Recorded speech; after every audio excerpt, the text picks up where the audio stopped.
Hi friends, എല്ലാവർക്കും M D കിച്ചണിലേക്ക് സ്വാഗതം. അപ്പോൾ ഇന്ന് നമ്മൾ ചെയ്യാൻ പോകുന്ന ഒരു കുസ്കയാണ്. അതെങ്ങനെയാണ് ചെയ്യുന്നതെന്ന് നോക്കാം. ആദ്യം നമ്മളോട് ഒരു ജാർ എടുത്തിട്ടുണ്ട്. ആ ജാറിൽ 2 കഷ്ണം ഇഞ്ചി, ഒരു 7 അല്ലി വെളുത്തുള്ളി, നമ്മൾ കുറച്ച് ഒരു കൈ പുതിനയിലയും മല്ലിയിലയും ആഡ് ചെയ്ത് ഇതൊന്ന് നമുക്ക് നന്നായിട്ടൊന്ന് മിക്സിയിൽ ബ്ലെൻഡ് ചെയ്തെടുത്തിട്ട് വരാം. 3 പച്ചമുളകും കൂടി അതിനകത്ത് ആഡ് ചെയ്ത് കൊടുക്കാം. ഇനി നമ്മളോടൊരു കുക്കർ വെച്ചതിന് ശേഷം അതിലേക്ക് 2 ടേബിൾ സ്പൂൺ നെയ്യ് ആഡ് ചെയ്ത് കൊടുക്കാം. അതിലേക്ക് ഒരു പട്ട ആഡ് ചെയ്ത് കൊടുക്കാം, ഗ്രാമ്പു, ഏലക്ക, പിന്നെ ബേ ലീഫ്. ഇത്രയും ആഡ് ചെയ്തതിന് ശേഷം നമ്മൾ ഒരു സവാളയാണ് ഇവിടെ എടുത്തിട്ടുള്ളത്. ആ 2 സവാള നമുക്ക് ഇതിലോട്ട് ആഡ് ചെയ്ത് കൊടുക്കാം.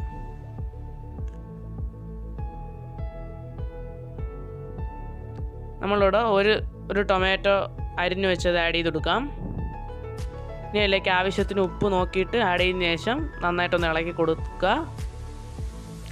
ഇനി നമ്മൾ നേരത്തെ അരച്ച ആ മിക്സ് ഇതിലോട്ട് ചേർത്ത് നന്നായിട്ടൊന്ന് ഇളക്കി കൊടുക്കുക.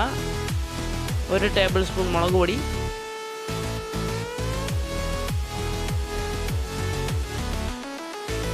പിന്നെ ബിരിയാണി മസാല നമ്മളിവിടെ 1 സ്പൂണാണ് എടുത്തിരിക്കുന്നത്. ബിരിയാണി മസാല ആഡ് ചെയ്ത് കൊടുക്കാം. അത് ഓപ്ഷനിലാണ്. ഇനി ഇതൊന്ന് നന്നായിട്ടൊന്ന് ഇളക്കി കൊടുക്കുക. കൊടുത്തതിന് ശേഷം കുറച്ച് മല്ലിയിലയും പുതിനയിലയും ആഡ് ചെയ്ത് കൊടുക്കാം.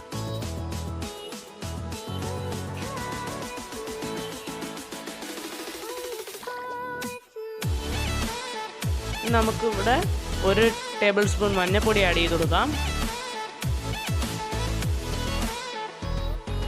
1/2 ടീസ്പൂൺ ഗരം മസാല ചേർത്ത് കൊടുക്കാം. ചേർത്ത് ഇതൊന്ന് നന്നായിട്ടൊന്ന് മൂപ്പിച്ചെടുക്കുക. നമ്മൾ ഇതിലേക്ക് 4 ടീസ്പൂൺ തൈരാണ് ആഡ് ചെയ്ത് കൊടുക്കുന്നത്. തൈര് ആഡ് ചെയ്തതിന് ശേഷം നന്നായിട്ടൊന്ന് ഇളക്കി കൊടുക്കണം. ഇനി നമ്മൾ ലൂസിലാണ് ബിരിയാണി അരി വാങ്ങിച്ചിരിക്കുന്നത്. അത് നമ്മൾ 5 മിനിറ്റ് വെള്ളത്തിൽ കുതിർക്കാൻ വയ്ക്കണം.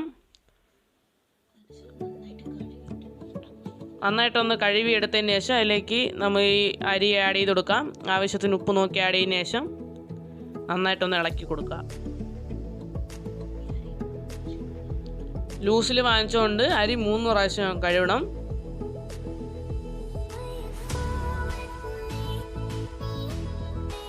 ഇനി നമ്മൾ ഈ ഗ്ലാസ്സിലാണ് അരി എടുത്തത്. അപ്പോൾ നമ്മൾ 1/4 ഗ്ലാസ്സാണ് അരി എടുത്തിട്ടുള്ളത്. അപ്പോൾ അതിലേക്ക് നമുക്ക് 2.5 ഗ്ലാസ് വെള്ളം ആഡ് ചെയ്ത് കൊടുക്കണം.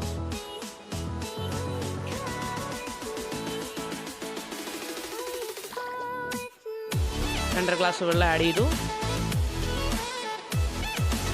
ഉപ്പ് നോക്കിയിട്ട് ആവശ്യത്തിന് ചേർത്ത് കൊടുത്തതിന് ശേഷം നന്നായിട്ടൊന്ന് ഇളക്കി നമുക്കിതൊന്ന് അടച്ചു വെക്കാം. ഇനി ഇതിലേക്ക് കുക്കറിൽ വിസിൽ മാറ്റിയതിന് ശേഷം സ്റ്റീം വരുന്നുണ്ടോ എന്ന് ചെക്ക് ചെയ്യുക.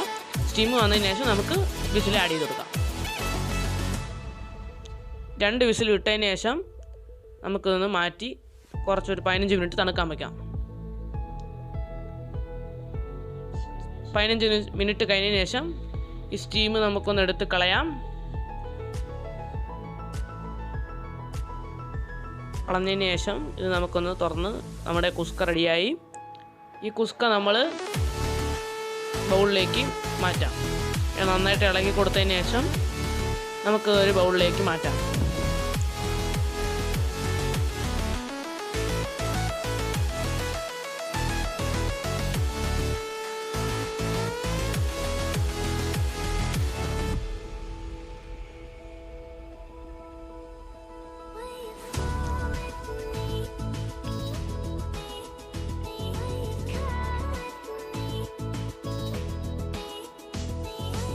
ഈ വീഡിയോ ഇഷ്ടപ്പെട്ടാൽ ലൈക്ക് ചെയ്യുക, ചാനൽ സബ്സ്ക്രൈബ് ചെയ്യുക.